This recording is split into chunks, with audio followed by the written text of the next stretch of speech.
Chief Executive or Chief Administrator. Since the Constitution says remarkably little about presidential power, the discussion of the presidency usually begins with some really basic words that start Article 2. The executive power shall be vested in a president of the United States of America. Now, execute means to enforce. All right, so the president as chief executive, which is one of the most important roles of the presiding over the administration of government, means that the president has the power to take care that laws be faithfully executed. Okay, that means he's going to nominate officials that are provided for by Congress with the agreement of the majority of the Senate. He's going to request written opinions of administrative officials, and he's going to fill administrative vacancies, especially during congressional recesses, and those are called recess appointments. Okay, now as chief administrator, okay, it means he's going to oversee major offices of the executive branch and make sure they carry out laws. Okay, this is a very clerical sounding function again, but it is very daunting. Okay, the federal bureaucracy has a $3 trillion budget. It has 4 million civilian and military appointees, and running a organization this large would definitely be a full-time job, but it's only one of the president's jobs that he has to do. So he has to do something very important. He must appoint. So as a recruiter, okay, somebody who is appointing people of a like-minded nature to help him run the government, he makes over 4,000 appointments. Okay, that means he wants to pay very close attention to appointing officials who will be responsive to his policies. He's going to fill vacancies with people who will help him further his policy agenda. Now this means he can reward supporters. Okay, people who helped him run his campaigns, like political consultants, generally will have a job once the president is elected.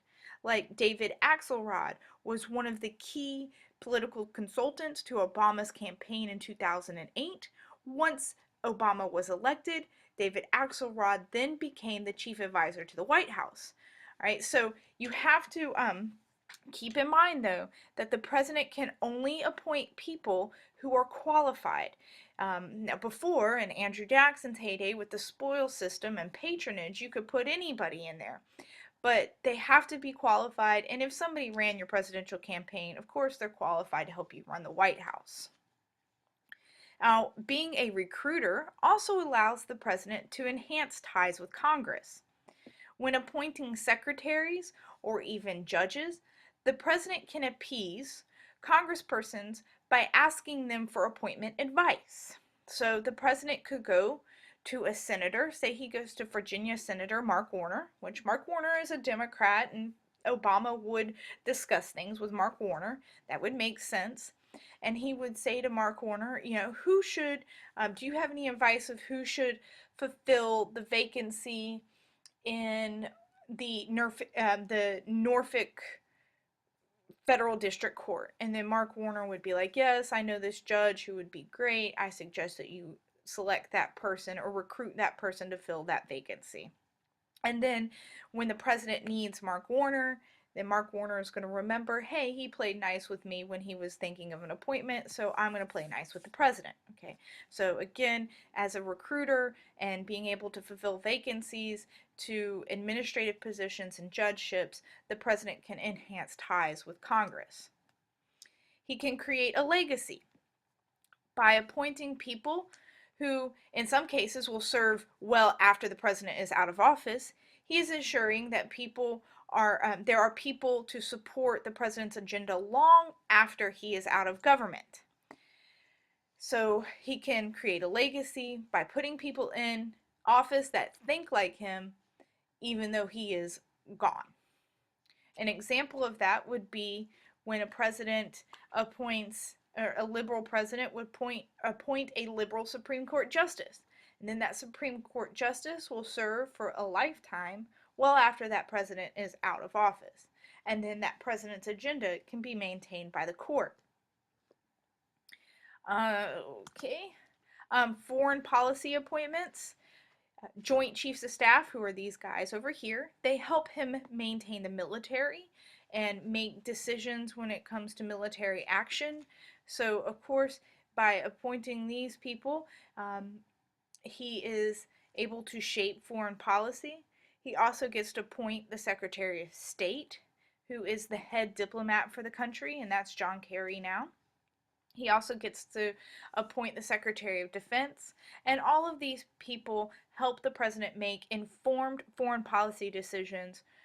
So, as executing foreign policy, those people are able to help the president do his job. Domestic policy appointments, this would be like the Secretary of Health and Human Services, the Secretary of Education, or the Department of Education.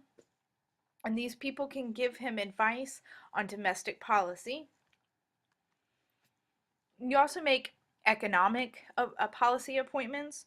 These people will help the president in the complexity of making economic policy, and these people will help the president in accomplishing his economic policy goals.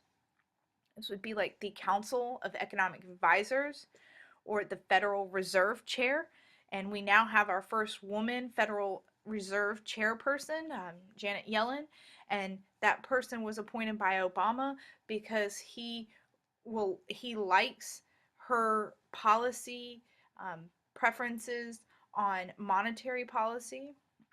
Okay, so those are going to help him carry out economic policy objectives.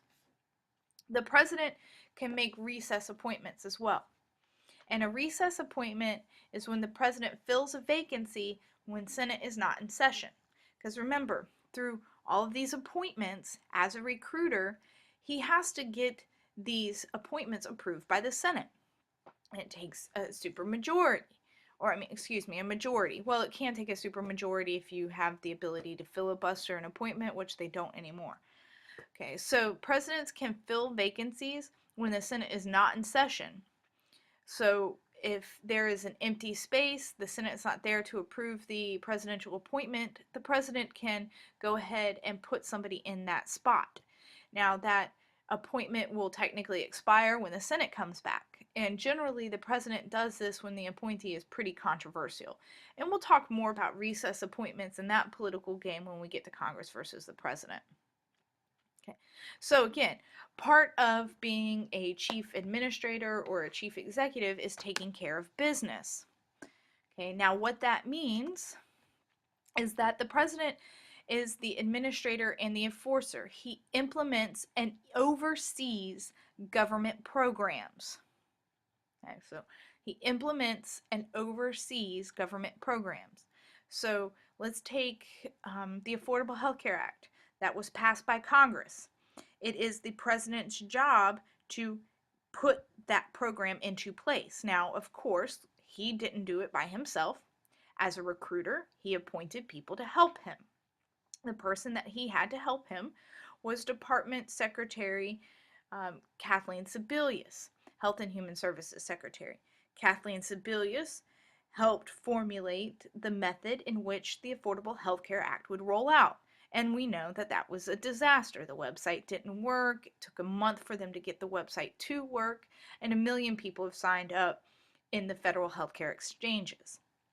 Okay, so in order to take care of business, long story short, the president has to delegate their authority. So like the president didn't personally make the website for the healthcare exchanges, he had Kathleen Sebelius oversee that. Kathleen Sebelius delegated her power to a couple of other people to make these websites, or to make the website. Okay, this is where the details of a program are implemented and sorted out. So the president really relies on people to do this for him. And again, I'll give you some examples of foreign. As commander-in-chief, he has all of the power and strategy for war.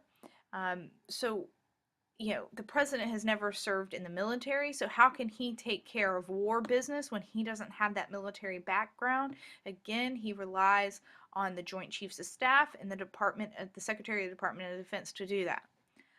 Domestic, I talked about Affordable Health Care Act. That would be an example for that. And then economic, the president can monitor IRS's performance.